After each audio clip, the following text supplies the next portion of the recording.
You today. Welcome to the Tech Coach Live. I am so excited to have you guys here and so excited that we have hundreds of people watching live from around the world. It is awesome. Tyler, how are you? Good. How's it going? It is great. What an exciting day of learning. Tell us a little bit about yourself, man. Where are you from? Yeah, my name is Tyler Keefe, and I am a new technology integration coach. Nowhere fun like Jordan, like the last guest that you guys had, but I'm over in Nampa, Idaho, right next to Boise, and I am at Sherman Elementary School. Now, you are a tech coach, correct? Yes. And how long have you been a tech coach? Officially 5 days. Unofficially, like 3 years. And so many of us have this situation, right, Sue? Like, we become tech coaches because almost to say by default, the district doesn't have it, the building doesn't have anybody. I mean, that's how it starts for a lot of people. They see a seed in somebody, they nourish that, they say, can you? And then at one point in time, they might come to you and say, we'd like to build a position for you. We see some value in you. Or because you're doing all of this stuff, you might look at yourself and go, maybe tech coaching is where it is, maybe not the classroom right now. Maybe I want to expand my professional isms at this point. Tyler, talk to us a little bit about where you were, where you are, and how did you land this first tech coaching gig? Because today we're talking all about how do you get that first tech coach job? And if, by the way, anybody who's out there, if you guys have stories about how you got your first tech coach job, please leave it in the comment section. Tyler, talk to us about the last couple of weeks. Yeah, so where I've been a fifth grade teacher for 13 years, all down here. And the past probably 5 years, I've been doing a dual role where I've been in the classroom, but then also people started to really notice the technology stuff that I'm doing. And it quickly turned into, hey, Keefe, come do this. Hey, Keefe, can you help me with this? And so I started having that dual role. And these past few weeks has been really weird. After getting the job officially back in June is when it was offered, till now, it's just been a whirlwind, because normally I'm getting prepared for the curriculum. I'm getting prepared for what we're going to teach all year long. And now it's like, okay, what do I do? But I'm still doing what I do, but without that other side to it. So it's been really interesting, and it's been fun. I texted my wife on, I believe it was Wednesday. And as I was walking around the building, I'm like, I don't know what to do. But then it was like, after a minute after I sent that, I get pulled into this room, then pulled into this room, socially distanced, of course. But, it's been a whirlwind, but it's been a lot of fun. And I can easily see how this is where I want to be and what I should be doing versus being in the classroom. How many of you guys out there listening to this right now felt that same way, that this is where I should be? This is what I feel like I should do. I feel like, I might say this a couple times today, guys, but if you can help out one teacher, you're helping 30 students. If you can help out one building, you're helping out 30 teachers. And if you can help out a district, you're helping out 30 buildings, right? Like it's just exponentially gives you that feeling of, I'm making a difference. Sue, let me ask you, because I know in your position, Sue, you are in an administrative position where you're helping other tech coaches. What I don't want to say qualifies, but what qualifies somebody for actually being a tech coach? Like when you think of a qualification, when you think, Tyler, you'd make a good tech coach, what comes to your mind of the qualifications of a good tech coach? For one thing, relationship building and a teaching heart has to come first and foremost. You can't just be that tech guru who knows the platforms and the interfaces and the network stuff. That's not what a tech coach is. You have to, first of all, have that teaching heart and be able to build relationships. And then you have to have that passion for educational technology and incorporating that into day-to-day instruction. And hopefully, that passion of teaching and building relationships with especially adults in this case, and knowing that educational technology, meld those together. And to me, that's what makes a good tech coach, and definitely lots of experience as you go down the road through the years. Tyler, what do you think? What does a good tech coach look like? That's tough because to me, it's an ever evolving job. And I can see it two different ways. You have your technology, the IT nuts and bolts side, but also you have your educational technology side where you need to have somebody that has taught and has utilized it in the classroom, because we can hear, all these great platforms to use, but unless you've actually used it, it's hard to be able to explain it and show it. And Susan, you brought something great up that we talked about yesterday in our meetings. Is this year, there are three big things we got to worry about, especially this year: relationships. Absolutely. And that's what we're telling. Important. Yes. And we're telling our teachers right now, as we begin to start classes next week, of, forget about the content for a couple of weeks, build that relationship with your students. And that's what we as a coach need to do, is build that relationship with the teachers. So whether we're on remote learning, hybrid learning, in the classroom, that they will trust us to ask for help. Yeah, exactly. Especially right now where in my school district, we're starting fully online for the first 2 weeks at least, and then we're going to reassess. And that was the biggest question that the staff members had, is how are we going to build those relationships when they're basically seeing us in a black box? And how are we going to focus on having the kids be there synchronously to make those connections, but also understanding that there's a good third or half the kids that will be there asynchronously, and then some of those that we won't see until we physically open. Yes. So Tyler, you're 5 days in, so you've just gone through a tech coaching official interview. Tell us a little bit about, how did you build your resume to get officially hired as a tech coach? What'd you put on there? So on my actual resume, I put down that I do have my master's in educational technology. I got that back in 2013 from Boise State University, which was kind of fun because it was 100% online program. And so now I'm living that right now. So I put that on there. I've also recently became an MIE expert. So that was kind of nice to have on. Congratulations. Thank you. That was nice to put on there as well, but also going back to it, building the relationships with the principals really helped a little bit more than what I could put down on paper. So that goes back to a conversation we had on a recent podcast, and Tyler, that might have been the one you were with us on. Those badges are great and awesome, and yes, they look great on a resume, but are all those necessary and needed to become a tech coach? What's the answer to that? Tyler, Jeff? Yes.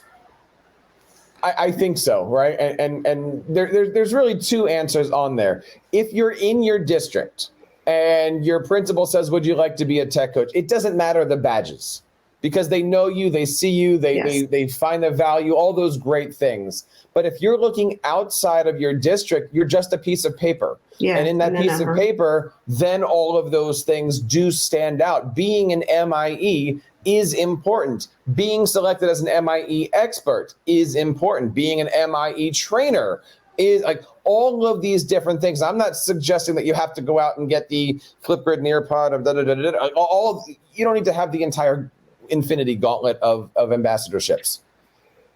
Yeah, no, I definitely agree with what you're saying, Jeff. Is, they're great to have, but also people need to be able to come in and see what you're doing as well, to see how you're using those badges. Right. And that's important, right? And so the question is, how do we do that without overdoing that, right? Because when it comes down to it, to get our tech coaching jobs, we have to show what our value. We have to put together a nice resume. And by the way, if you're out there, please let us know, what does that tech coach resume look like? Is it just your badges? Is it a history? My background is music education. I've got 2 degrees in music. So the question is always, what qualifies you to be a tech coach, all those different things. Can't tell you how many times somebody looks at you and goes, but you're a musician. What are you doing here, right? Talk to us a little bit about this, right? Because that piece of paper takes us into the interview process. What does this all look like for us? How do we succeed? There's a lot of tech coaches that are making comments right now that would like to eventually work themselves into a coaching position or switch school districts. So what did that interview look like for you? After you turned in your resume, what did you have to do? It was basically a situation to just sit down and talk and ask, what are you going to bring to the table in this new position? Because I didn't switch schools, I didn't switch districts. It was just within the same school, and being able to share my vision for what we are doing in a different way is what I feel is what helped me get the job officially. And if I was going to be going to a different school district that doesn't know me, I think it would have came across a little bit different, because then I have to basically sell myself. Whereas this time I was able to sell my philosophies. Great point. So it's tough to answer because it was a much different situation than that. But I also had to think to myself, is this risk, and I remember talking about this with my principal, is the risk of me going into this world worth me leaving behind everything that I know as far as teaching? And he said something that was really, really awesome, and I'm glad he did. He goes, Keith, at some point you just got to do it. This is what you want. Take the risk, do it. You can always go back to the classroom, but not every time are you going to be able to get into an ed tech coaching position. Very good. Taking that risk. That's so important, in the job world. I kind of went through the same thing 3 years ago. I'm in my third year in a new school system, and I spent 15 years in my former school system. And, it was a risk. Everyone knew me in that old school system. I had relationships. I was well respected. And, in my own life, I thought, it's time for a change. Let me try something new. So, yes, it's a huge risk when you move, whether you're moving from the classroom to a coaching position or as a coach from an old school system to a new one. It's definitely risk. But if that's your passion, and we talk a lot about passion on this podcast of using your passions in the classroom, that's huge. Absolutely. How do we show our passions but not over show our passion? So many of us are so excited. We want to get in, we want to help, we want to move. And we got to keep remembering teachers just need space. And we're going to talk about this in our upcoming segments here, but I wanted to bring this up to you, Tyler, of what do you have any plans, right? Like, you want to get in, you want to get moving. They know you already, like all those things, but you don't want to jump into their classrooms when they just haven't jumped into, like they haven't been in their classroom since March, probably. So what's your plan? That is a great question. What I started to do as I had some free time was just walk around the building, and it was stick my head in the door and say, "Hey, how's it going?" And just reaffirm them, that I'm here for them in whatever aspect it is right now. Is it just you need to bounce some ideas off at me, or how am I going to use OneNote and Teams synchronously with my kids?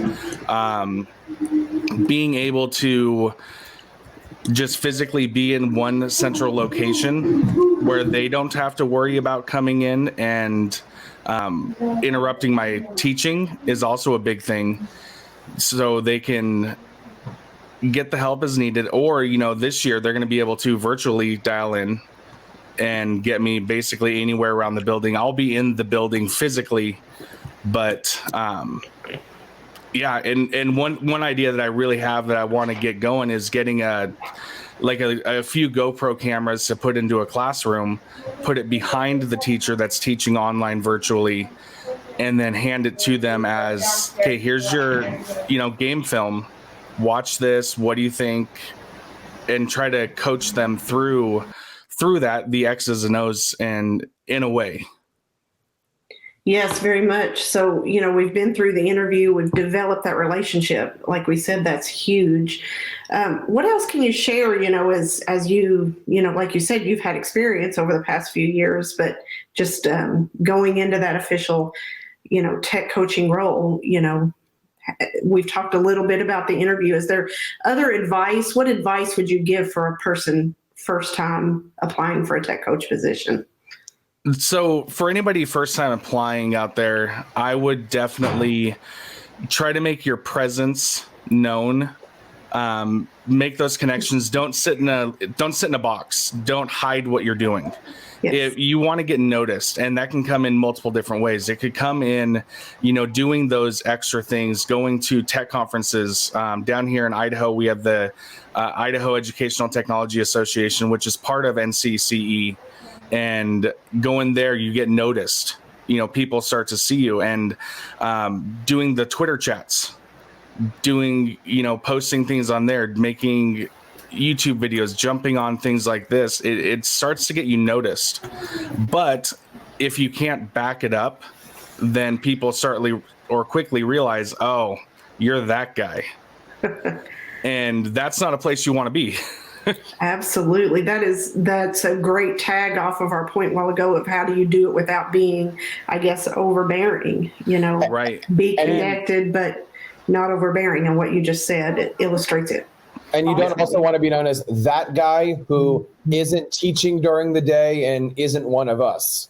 That's a very hard line to do. I mean, you had mentioned oh, I'm in the hallway. I can do whatever I want. I can pop in. You feel like you've been a classroom teacher all your life and you're on a bell schedule and, go, go, go, go, go. It is scary at first to suddenly have an open schedule, to have an open responsibility. Yet at the same time, you're trying to micromanage and macromanage all of these different things that we have to do as tech coaches. Yeah, that's a great point. And luckily I had the pleasure of having a couple student teacher interns over the past few years where I was able to get out of the room and go help other people. So it's kind of a bridge between doing that part-time, but now going to this full-time. And I also want to do my best to not come into the classroom and say, hey, you need to do it this way. I need to be receptive of, okay, I see what you're doing here. I see what you're trying to do, but have you thought about doing it this way instead?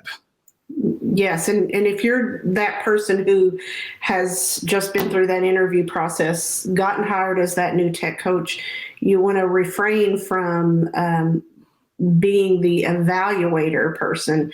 And we'll talk more about this later today, is dealing with administrators and making sure they, share with the staff, what your role is. And again, we have some sessions on that later, but, developing that relationship, but not coming across as a evaluator. Now, Tyler, I noticed that next to you, you have a microphone. And yes. So I would imagine that you have a podcast of some kind. Talk to us a little bit about that. So I am working on creating a podcast. I am wanting to get something going. I've been trying for a year to get a good guy or girl to jump in with me and do that, because doing a solo podcast is cool, but I don't like talking to myself all day. So I'm looking to get on that, but I'm making a few things here and there. We're testing the waters, and it's definitely something that I want to be a part of more and more. I would imagine that as a podcaster, you value communication skills and how you can get your message across without being overly getting your message across. How do you think that having these communication skills is going to help you out as a tech coach when you're working with adult learners? One way that I think about adult learners, they're just kids in a bigger body. And we need to take what we have done effectively with those kids, but also put it in the same way with the adults, and being able to communicate either audibly or creating like a little screencast with them to show them how to do these things. That will also help a lot of different things. I couldn't say that better, right? Yes. Because especially with everything that we've been working on here, relationship building. There's so many comments about that. right? Relationship building, communication, and that's not just working with teachers physically, verbally, but that's also in your emails, that's in your newsletters, that's in the messaging that your handouts and stuff have. It's having those relationships. Now, Tyler, I want to ask you something else about some of the professional development that you do. Mm-hmm. One of the things that I love about these conferences is that it brings together like-minded educators and like-minded educators who are all focused on helping out teachers really do their best in their classrooms. You and I both belong to an organization called NCCE. Talk to us a little bit about NCCE if you can, and really what has NCCE done to be able to help bring amazing professional development to so many great teachers in school districts? Well, this is my first full year as being a part of the NCCE. I've been doing things with them, but this was the first year that I'm actually, a paid member. Kind of thing, but which is awesome. And the biggest thing that I see that they do is they're able to get you those connections, not necessarily in the form of people, although that is part of it, but also the vast amount of trainings and opportunities that they have for you to be able to come into your classroom or come into your school and do a session on how do you use Minecraft in the classroom. And those opportunities, you need to have an organization like NCCE to be able to do that. And then also just literally the people connections that you find of, oh, this is what you're doing. Well, this person's actually just down the road in Boise. Maybe you should connect with them. Or this person's up in Sandpoint, Idaho. Here's a connection with them. So those are two different things that I feel that they can really bring to the table for you. Not only does NCCE present some great professional learning for your students and your staff, but also they've got a great special right now. They are running a Google Classroom course. If you want to go over to teachercast.net/classroom, you can check everything out. They've got a great discount that you can do if you sign up your classes. Check out that stuff today over at NCCE. Before we wrap up today, Tyler, with you here, I want to ask you a couple questions about this year. It's an unfair question, I'm sorry, because you're just getting into the job, but what are you nervous about? I would assume that there's a couple things that you're like, uh-oh. Talk to us. We're an open forum. There's only a couple hundred of your closest friends from around the world here. What are you nervous about? I am honestly nervous about the making the shift, and right now I'm busy, but when I get into that lull of there's not a whole lot to do. And so I'm worried about that, but I'm also worried about what we were just talking about not coming across as being that guy.